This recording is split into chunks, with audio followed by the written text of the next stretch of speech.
ನಮಸ್ತೆ ಎಲ್ರಿಗೂ. Hi my dear student. ಇವತ್ತು 7th ಸ್ಟ್ಯಾಂಡರ್ಡ್ದು new syllabus 5th lesson changes around us.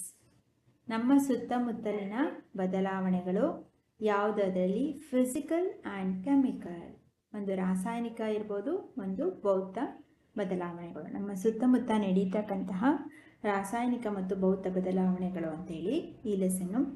ಏನು ಚೇಂಜಸ್ ಆಗುತ್ತೆ, what is the meaning of physical and chemical changes around us ಅಂದರೆ, physical ಅಂದರೆ ಭೌತ, ಅಂದರೆ ಹೊರಗಡೆ ಭೌತವಾಗಿ. ಈಗ ಫಾರ್ ಎಕ್ಸಾಂಪಲ್ ಒಂದು ಪೇಪರ್ನ ಪೀಸ್ ಮಾಡೋದು, ಅದು ಭೌತ ಬದಲಾವಣೆ.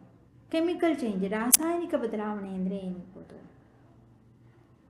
ರಾಸಾಯನಿಕ ಬದಲಾವಣೆ ಅಂದರೆ ಬರೀ ಲ್ಯಾಬಲ್ಲಿ ಮಾತ್ರ ನಡೆಯುವಂಥದ್ದಲ್ಲ, ನಮ್ಮ ಪ್ರತಿನಿತ್ಯದ ಜೀವನದಲ್ಲೂ ನಮ್ಮ ಸುತ್ತಮುತ್ತನೇ ನಡೀತಾ ಇರುತ್ತೆ. ಅದಕ್ಕೆ ಬೆಸ್ಟ್ ಎಕ್ಸಾಂಪಲ್ ಅಂದರೆ ಒಂದು ಕಾಯಿ ಹಣ್ಣು ಆಗುವಂಥದ್ದು. ಈಗ ಸೀಬೆ ಹಣ್ಣು ಇವತ್ತಿಟ್ಟಾಗೆ ಇನ್ನು 2 days ಬಿಟ್ಟರೆ ಹಾಗೇ ಇರುತ್ತಾ, ಚೆನ್ನಾಗಿ ಹಣ್ಣಾಗ್ಬಿಟ್ಟಿರುತ್ತೆ. ಅದೇ ರಾಸಾಯನಿಕ ಬದಲಾವಣೆ. ಇನ್ನೂ ಸ್ವಲ್ಪ ದಿನ ಇಟ್ಟರೆ ಕೊಳ್ತೋಗ್ಬಿಡುತ್ತೆ. ಅದು ಒಂದು ರಾಸಾಯನಿಕ ಬದಲಾವಣೆ. ಇದು ಏನೇನಿದೆ ನಮ್ಮ ಸುತ್ತಮುತ್ತ, ಯಾವ ರೀತಿಯ ರಾಸಾಯನಿಕ ಭೌತ ಬದಲಾವಣೆಗಳು ನಡೀತಿದೆ ಅಂತೇಳಿ ಡಿಸ್ಕಸ್ ಮಾಡೋಣ. Okay, let's be start now. I placed a cube of ice here half an hour ago. It has now become water. ಏನು ಹೇಳ್ತಿದೆ ಮಗು? ಹಾಫ್ ಆನ್ ಅವರ್ ಇಂತ ಮುಂಚೆ ಒಂದು ಐಸ್ ಕ್ಯೂಬ್, ಇಲ್ಲಿ ಚಿತ್ರದಲ್ಲಿ ಇದೆಯಲ್ಲ, ಒಂದು ಮಂಜುಗೆಡ್ಡೆಯ ತುಂಡನ್ನು ನಾನು ಇಟ್ಟಿದ್ದೆ ಅರ್ಧ ಗಂಟೆ ಮುಂಚೆ.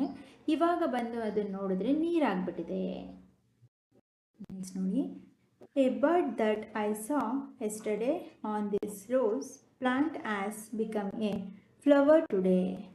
ಈ ಹೇಳ್ತಾ ಇದೆ, ನಾನು ಈ ರೋಸ್ ಪ್ಲ್ಯಾಂಟಲ್ಲಿ, ಗುಲಾಬಿ ಗಿಡದಲ್ಲಿ ನಿನ್ನೆ ತಾನೇ ಈ ರೀತಿ, ಇಲ್ಲಿ ಪಕ್ಕದಲ್ಲಿದೆ ನೋಡಿ, ಈ ರೀತಿ ಒಂದು ಮೊಗ್ಗನ್ನು ನೋಡಿದೆ. ಇವತ್ತು ನೋಡಿದ್ರೆ ಆಲ್ರೆಡಿ ಇದು ಆಗ್ಬಿಟ್ಟಿದೆ, ಫ್ಲವರ್ ಆಗಿ ಬದಲಾಗಿದೆ. ನೆಕ್ಸ್ಟ್ ಇನ್ನೊಂದು ವಿದ್ಯಾರ್ಥಿ ಏನು ಹೇಳ್ತಿದೆ, the bottle containing cold water is not cold anymore. ನೀರಿನ ಬಾಟ್ಲು ತುಂಬ ತಣ್ಣಗಿನ ನೀರನ್ನು ಹೊಂದಿತ್ತು, ಇವಾಗ ನೋಡಿದ್ರೆ ಆ ಬಾಟಲ್ನಲ್ಲಿ ಇರ್ತಕ್ಕಂಥ ನೀರು ತಣ್ಣಗೇ ಇಲ್ಲ. ಹಾಗೆ ಹೀಗೆ ಇನ್ನೊಂದು ವಿದ್ಯಾರ್ಥಿ, ಎಸ್ಟರ್ಡೇ ನಿನ್ನೆ, I saw some brown spots on a banana. ಈ ಬಾಳೆಹಣ್ಣಿನ ಮೇಲೆ ಸ್ವಲ್ಪ ಕಂದು ಬಣ್ಣದ ಸ್ವಲ್ಪ ಚುಕ್ಕೆಗಳನ್ನ ನೋಡಿದ್ದೆ ನಿನ್ನೆ. But today it has more brown spots and strong smell. ಆದರೆ ಇವತ್ತು ನೋಡಿದ್ರೆ, ನೆಕ್ಸ್ಟ್ ಡೇ ನೋಡಿದ್ರೆ ಅದ್ರ ಮೇಲೆ ಇನ್ನೂ ಹೆಚ್ಚಿನ ಕಂದು ಬಣ್ಣದ ಚುಕ್ಕೆಗಳಿದ್ದು ಹೆಚ್ಚು ವಾಸನೆಯನ್ನು ಉಂಟು ಮಾಡ್ತಿದೆ. ಬಾಳೆಹಣ್ಣಿನ ಸ್ಮೆಲ್ ಎಷ್ಟು ಚೆನ್ನಾಗಿರುತ್ತೆ ಅಲ್ವಾ, ಎಲ್ರಿಗೂ ಇಷ್ಟ ಈ ಹಣ್ಣು. ಹಾಗಾದರೆ the students are describing some changes. ಈ ಎಲ್ಲ ವಿದ್ಯಾರ್ಥಿಗಳು ಹೇಳಿರುವಂತಹ ಬದಲಾವಣೆಗಳು, ಕೆಲವೊಂದು ಬದಲಾವಣೆಗಳನ್ನ ವಿದ್ಯಾರ್ಥಿಗಳು ಹೇಳಿದ್ದಾರೆ. What kinds of changes are they talking about? ಹಾಗಾದರೆ ಇವರೆಲ್ಲರೂ, ಈ ವಿದ್ಯಾರ್ಥಿಗಳೆಲ್ಲರೂ ಮಾತಾಡ್ತಿರೋದು ಯಾವ ಬದಲಾವಣೆಯ ಬಗ್ಗೆ ಈ ವಿದ್ಯಾರ್ಥಿಗಳು ಮಾತನಾಡ್ತಿದ್ದಾರೆ ಅಂತ ಹೇಳ್ತಿದ್ದಾರೆ. ಅರ್ಥ ಆಯ್ತಾ? ನಿಮಗೂ ಈ ಥರ ಡೌಟ್ಸ್ಗಳು ಬಂದಿರುತ್ತೆ ಅಲ್ವಾ? ನೀವು ಈ ಥರ ಯಾವುದಾದ್ರೂ ಇದ್ದರೆ 1-2 ಎಕ್ಸಾಂಪಲ್ಸ್ನ ಕೊಡೋಕ್ಕೆ ಟ್ರೈ ಮಾಡ್ತೀರಾ? ನೀವು ನಿಮ್ಮ ಸುತ್ತಮುತ್ತ ನಡೀತಕ್ಕಂಥ ಯಾವುದಾದ್ರು ಚೇಂಜಸ್ನ, ಅದಕ್ಕೆ ಯಾವ ಥರ ಇರ್ಬೋದು ಅಂತೇಳಿ ಇಲ್ಲಿ ಒಂದು ಆ್ಯಕ್ಟಿವಿಟಿನ ಕೊಟ್ಟಿದ್ದಾರೆ. Let us think and reflect. You might have observed various changes happening around you. ನೀವು ಸಹ ಸರಿಯಾಗಿ ಗಮನಿಸಿದ್ರೆ, ನೋಡಿದ್ರೆ ನಿಮ್ಮ ಸುತ್ತಮುತ್ತನೂ ಸಹ ತುಂಬ ಅನೇಕ ಬದಲಾವಣೆಗಳು ನಡೀತಿರುತ್ತೆ. Some of them are listed in table 5.1. You may notice that something is changing in each case. ಅದರಲ್ಲಿ ಕೆಲವೊಂದನ್ನು 5.1 ಟೇಬಲಲ್ಲಿ ಕೊಟ್ಟಿದ್ದಾರೆ. ಅದರ ಪ್ರತಿಯೊಂದು ಬದಲಾವಣೆಗಳನ್ನ ನಾವು ಹೇಗಾಗುತ್ತೆ ಅಂತ ನೋಡೋಣ. Take a moment of reflect on the changes in each case. ಪ್ರತಿಯೊಂದು ಬದಲಾವಣೆಯಲ್ಲೂ ಯಾವ ರೀತಿ ಬದಲಾವಣೆ ಹೇಗಾಗುತ್ತೆ ಅನ್ನೋದನ್ನು record your observation in table 5.1. ಈ ಒಂದು ಟೇಬಲಲ್ಲಿ ಫಿಲ್ ಮಾಡ್ತಾ ಹೋಗೋಣ. ನಿಮ್ಮ ವೀಕ್ಷಣೆ ಹೇಗಿರುತ್ತೆ? Some changes observed around us. ನಮ್ಮ ಸುತ್ತಮುತ್ತ ಕಂಡು ಬರ್ತಕ್ಕಂಥ ಕೆಲವೊಂದು ಬದಲಾವಣೆಗಳನ್ನ ನೋಡೋಣ. ಚೇಂಜಸ್. Melting ice cubes. ಏನು? ಮಂಜುಗೆಡ್ಡೆ ಕರಗುವುದು. ಏನಿದರ ಬದಲಾವಣೆ, ಅದನ್ನು ಅಬ್ಸರ್ವೇಷನ್ ನಾವು ಇಲ್ಲಿ ಬರಿಬೇಕಾಗುತ್ತೆ. ಸೊ ಇಲ್ಲಿ ಬರಿತಾ ಹೋಗೋಣ. ಏನು? Ice melts to water. Melting of ice cubes ಏನಾಯಿತು, ಮಂಜುಗೆಡ್ಡೆ ಕರಗಿ ನೀರಾಯಿತು ಅಲ್ವಾ. ಮೆಲ್ಟಿಂಗ್ ಟು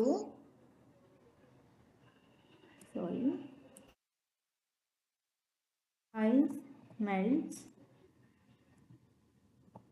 ಟು ಏನಾಯಿತು, ವಾಟರ್. ಸ್ಟೇಟ್ ಚೇಂಜ್, ಅದರ ಸ್ಥಿತಿ ಬದಲಾಯಿತು.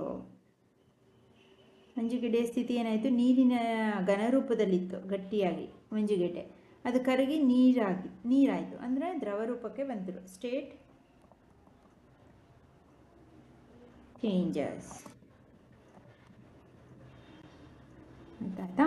ಸಿ ನೆಕ್ಸ್ಟ್, ಅದೇ ರೀತಿ ಚಾಪಿಂಗ್ ವೆಜಿಟೇಬಲ್ಸ್, ಕತ್ತರಿಸಿರುವಂತಹ ತರಕಾರಿಗಳು ಏನಾಯಿತು, ಸೈಜ್ ಆ್ಯಂಡ್ ಶೇಪ್ ಚೇಂಜ್. ಅದರಲ್ಲಿ ಏನು ಮಾಡಿ, ಒಂದೊಂದು ದೊಡ್ಡ ದೊಡ್ಡ ಕ್ಯಾರೆಟು, ಉದ್ದುದ್ದ ಬೀನ್ಸು, ಗುಂಡಗಿನ ಬದನೆಕಾಯಿ ಇವೆಲ್ಲ ಆಯಿತು. ಅದನ್ನು ಕತ್ತರಿಸಿದ್ರೆ ಏನಾಗುತ್ತೆ, ಸೈಜ್, ಅದರ ಆಕಾರದಲ್ಲಿ. ನೀವು ಕೆಲವು ಉದ್ದು ಕಟ್ ಮಾಡ್ತಾರೆ, ಕೆಲವರು ಚಿಕ್ಕ ಚಿಕ್ಕದಾಗಿ ಕಟ್ ಮಾಡ್ತಾರೆ ಅಲ್ವಾ. ಸೈಜ್ ಆ್ಯಂಡ್ ಶೇಪ್, ಆಕಾರ ಮತ್ತು ಅದರ ಗಾತ್ರ ಎರಡೂ ಬದಲಾಗುತ್ತೆ ಅಲ್ವಾ. ಸಣ್ಣ ಸಣ್ಣ ಪೀಸಸ್ ಆಗುತ್ತೆ. Changes.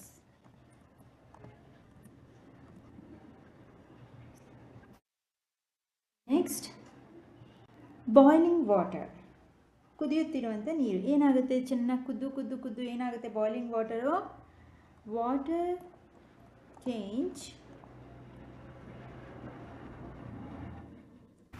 Change to water vapour. ನೀರು ಕುದ್ದು ಏನಾಗುತ್ತೆ, ನೀರಾವಿಯಾಗಿ, ವೇಪರ್ ಆಗಿ ಅಲ್ವಾ, ವೇಪರ್ ಆಗಿ ಆವಿಯಾಗಿ ಹೋಗುತ್ತೆ. ಸ್ಟೇಟ್ ಚೇಂಜ್, ಅದರ ಸ್ಥಿತಿ ಬದಲಾಯಿತು ಅಲ್ವಾ. State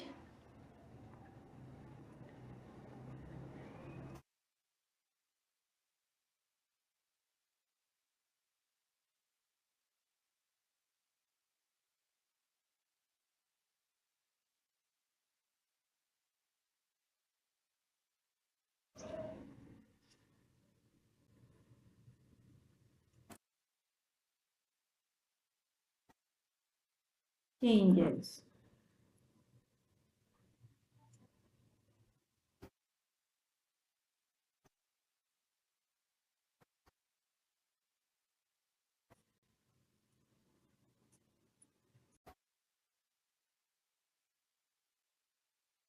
okay, see next, making popcorn from corn. Popcorn ನೋಡಿದಿರಲ್ವಾ, ಮುಸುಕಿನ ಜೋಳ ಅಂತ ಏನು ಕರೀತಾರೆ, ಅದನ್ನು ರೋಸ್ಟ್ ಮಾಡಿದ್ರೆ ಕಾರ್ನ್ ಆಗುತ್ತೆ. ಬೇಬಿ ಪಾಪ್ಕಾರ್ನೆಲ್ಲ ಏನು ತಿಂತೀರಾ ಅದು ಏನಾಗಿರುತ್ತೆ, ಕಾರ್ನ್ ಗೆಟ್ ರೋಸ್ಟೆಡ್ ಇಂಟು, ಕಾರ್ನ ರೋಸ್ಟ್ ಮಾಡಿದ್ರೆ ರೋಸ್ಟೆಡ್ ಇಂಟು ಬಿಗ್ಗರ್ ಸೈಜ್, ಎಲ್ಲ ದಪ್ಪ ಆಗುತ್ತೆ. ಅದರ ಕಾಳುಗಳೆಲ್ಲ ಏನಾಗುತ್ತೆ, ಬಿಗ್ಗರ್ ಸೈಜ್, ಅದರ ಆಕಾರದಲ್ಲಿ ಚೇಂಜ್ ಆಯಿತು. ಬಿಗ್ಗರ್ ಸೈಜ್, ದೊಡ್ಡ ದೊಡ್ಡ ಆಕಾರಗಳನ್ನ ಬಂತು. ಅಲ್ಲಿಗೆ ಏನಾಯಿತು, ಬಿಗ್ಗರ್ ಸೈಜ್ ಪಾಪ್ಕಾರ್ನ್ ಆಯಿತು. ಬಿಗ್ಗರ್ ಸೈಜ್ ಪಾಪ್ಕಾರ್ನ್, ಅಲ್ಲಿಗೆ ನ್ಯೂ ಸಬ್ಸ್ಟೆನ್ಸಸ್ ಬಂದ್ಬಿಡು, ಹೊಸ ಒಂದು ವಸ್ತು ಉಂಟಾಯಿತು ಅಲ್ವಾ. ಬಿಗ್ಗರ್ ಸೈಜು ಪಾಪ್ಕಾರ್ನ್ ಆಗಿ ಏನಾಯಿತು, new substances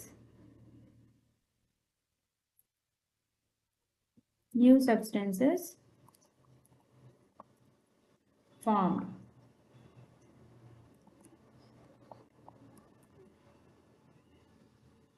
shape and size change ಆಯಿತು, ಅದರ ಆಕಾರ ಮತ್ತು ಗಾತ್ರದಲ್ಲಿ ಬದಲಾವಣೆ ಆಯಿತು.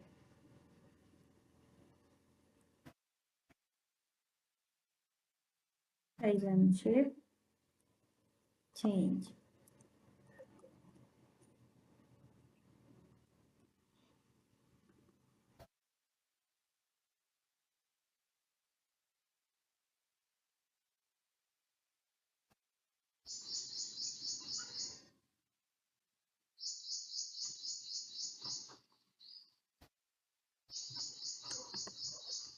ಕಾಮ ಹಾಕ್ತೀನಿ ಇಲ್ಲಿ, ಬ್ರಾಕೆಟ್ಸ್ನ ತೆಗಿತೀನಿ, ಅದನ್ನು ಬರೆಯೋಕ್ಕಾಗ್ತಿಲ್ಲ. ಸೊ ಹಾಗಾಗಿ ಚೇಂಜ್ ಅಂತ ಇಲ್ಲ ಅಂದರೆ ನೀವು ಬರ್ಕೊಳ್ಳಿ. ಶೇಪ್ ಚೇಂಜ್ ಆದರೂ ಬರುತ್ತೆ, ಇದನ್ನು ಬರ್ಕೊಳ್ಳಿ. ಓಕೆನಾ, ಬ್ರಾಕೆಟ್ ಹಾಕಿದ್ದೆ ಚೇಂಜಸ್ ಅಂತ ಅದನ್ನು ಬರೀರಿ. See next, cutting a piece of paper. ಕಾಗದವನ್ನು ತುಂಡು ತುಂಡಾಗಿ ಕತ್ತರಿಸಿರೋದು. ಏನು shape and size change. Size and shape change.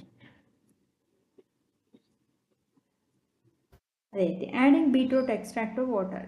ಬೀಟ್ರೂಟನ್ನು cut ಮಾಡಿ ನೀರಿಗೆ ಹಾಕಿರೋದು ಏನಾಗುತ್ತೆ, colour of water changes into pink.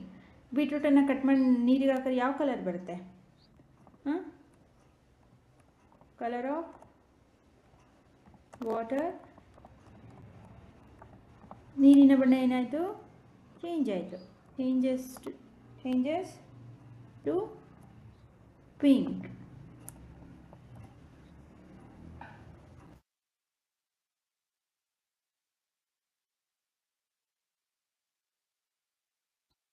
Next burning wood.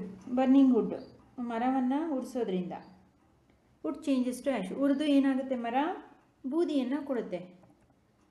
ಮರದ ತುಂಡನ್ನು ಉರಿಸಿದ್ರೆ ಏನಾಗುತ್ತೆ? ಬೂದಿ ಆಗುತ್ತೆ. Ashes changes to ash. ಅಲ್ಲೇನಾಯಿತು? ನ್ಯೂ ಸಬ್ಸ್ಟೆನ್ಸಸ್, ಹೊಸ ಉತ್ಪನ್ನ. ಮರದ ಇದ್ದಿದ್ದು ಬೂದಿ ಸಿಕ್ತು, ನಮಗೆ ಹೊಸ ಉತ್ಪನ್ನ ಸಿಕ್ತು. Heat and light produced. New substances is formed.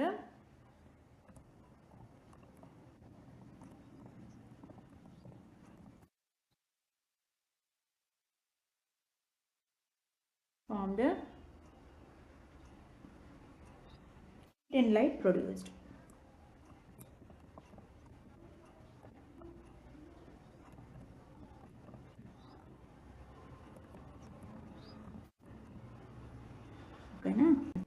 C next drying wet clothes. ಒದ್ದೆ ಆಗಿರ್ತಕ್ಕಂಥ ಬಟ್ಟೆಯನ್ನು ಒಣಗಿಸಿದ್ರೆ ಏನಾಗುತ್ತೆ? Water from wet cloth. ವಾಟರೆಲ್ಲ ಹೊರಗೆ ಬರುತ್ತೆ ಒದ್ದೆ ಆಗಿರೋ ಬಟ್ಟೆಯಿಂದ. ಗೆಟ್ಸ್ ಎವಾಪರೇಟೆಡ್, ಏನು ಆವಿ ಆಗುತ್ತೆ ಬಿಸಿಗೆ ಅಲ್ವಾ? Water from wet clothes gets evaporated.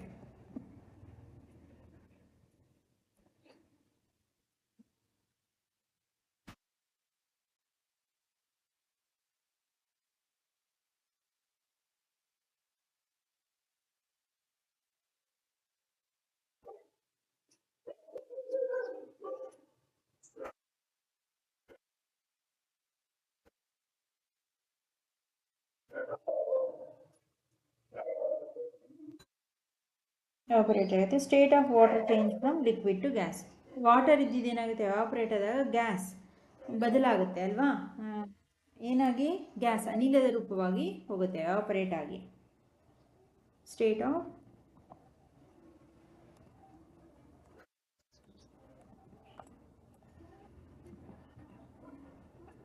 Water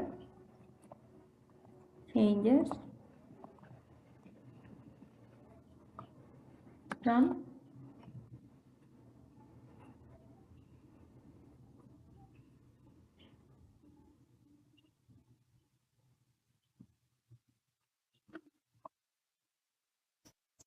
liquid to gas. Next, making small balls of dough. ಹಿಟ್ಟು ಬರುತ್ತಲ್ಲ, ಮೈದಾ ಹಿಟ್ಟು ಅಥವಾ ಗೋಧಿ ಹಿಟ್ಟನ್ನು, ಅದನ್ನು ಸಣ್ಣದ ಉಂಡೆಯನ್ನಾಗಿ ಮಾಡುವಂಥದ್ದು. ಏನು? ಶೇಪ್ ಆ್ಯಂಡ್ ಸೈಜ್ ಚೇಂಜಸ್ ಆಗುತ್ತೆ ಅದರ ಆಕಾರದಲ್ಲಿ ಅಲ್ವಾ? ಕಲಸಿಟ್ಟಂತಹ ಅದರ ಬಾಲ್ ಆಗಿ ಮಾಡಿದ್ರೆ ಏನಂದರೆ ಅದರ ಶೇಪು ಮತ್ತು ಸೈಜ್ ಚೇಂಜ್ ಆಗುತ್ತೆ.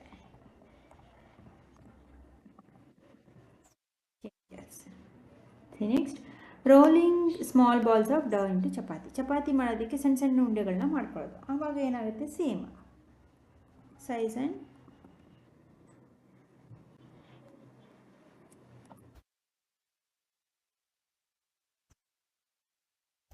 shape changes. ಇನ್ನೊಂದು ಯಾವುದಾದ್ರೂ ಹೇಳಿ ಅಂತ ಹೇಳಿದೆ. ಇಲ್ಲಿ ಯಾವುದನ್ನು ತಗೊಳ್ಳೋಣ? ನಾವು ನಾವೇ ನೀವು ಯಾವ್ದಾದ್ರು ಇನ್ನೊಂದು 12th ಒನ್ಗೆ ಆ್ಯಡ್ ಮಾಡೋಂಗಿದ್ರೆ ಮಾಡಿ. ಇಲ್ಲಿ ನಾನು ಕುಕಿಂಗ್ ಆಫ್ ಫುಡ್ಡನ್ನು ತಗೋತೀನಿ, ಆಹಾರವನ್ನು ಬೇಯಿಸುವಂಥದ್ದು. ಕುಕಿಂಗ್ ಆಫ್ ಫುಡ್ ಏನಾಗುತ್ತೆ, ಆಹಾರವನ್ನು ಬೇಯಿಸಿದ್ರೆ ಏನಾಗುತ್ತೆ, composition, smell and taste changes. ಈಗ ತರಕಾರಿ ಅಕ್ಕಿ ಅದೆಲ್ಲ ಆಗಿರ್ತೀವಿ, ಒಳ್ಳೆ ಆರೋಗ್ಯ ಸ್ಮೆಲ್ ಬರುತ್ತೆ ಅಲ್ವಾ, ಸ್ಮೆಲ್ ಒಳ್ಳೆ ವಾಸನೆ ಬರುತ್ತೆ, ಅದರ ರುಚಿ ಬದಲಾವಣೆ ಆಗುತ್ತೆ. ಅಕ್ಕಿ ತರಕಾರಿ ಉಪ್ಪು ಖಾರ ಎಲ್ಲ ಹಾಕಿದ್ರೆ ಒಳ್ಳೆ ಫುಡ್ ಮಾಡಿದ್ರೆ ಬದಲಾಯಿತು ತಾನೆ. Composition,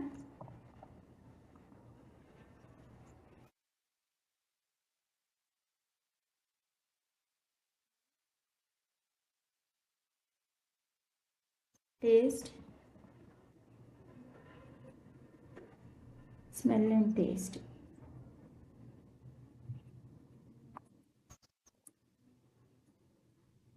Smell and taste changes. ಹಾಗೆ ಇನ್ನೊಂದು ತಗೋಣ, ಮೇಕಿಂಗ್ ಪಾಟ್ನ ರೆಡಿ ಮಾಡುವಂಥದ್ದು. ನಾವೇ ಒಂದು ಕುಂಡವನ್ನು ರೆಡಿ ಮಾಡುವಂಥದ್ದು 12th ಒನ್. ನೀವು ಬೇಕಾದ್ರೆ ಇನ್ನೂ 1 more ಆ್ಯಡ್ ಮಾಡ್ಕೊಳ್ಳಿ.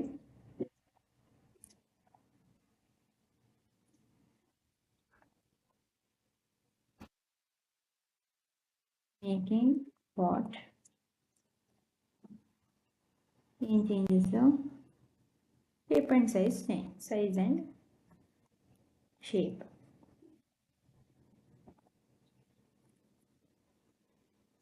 Okay na, list ಆಯ್ತಾ.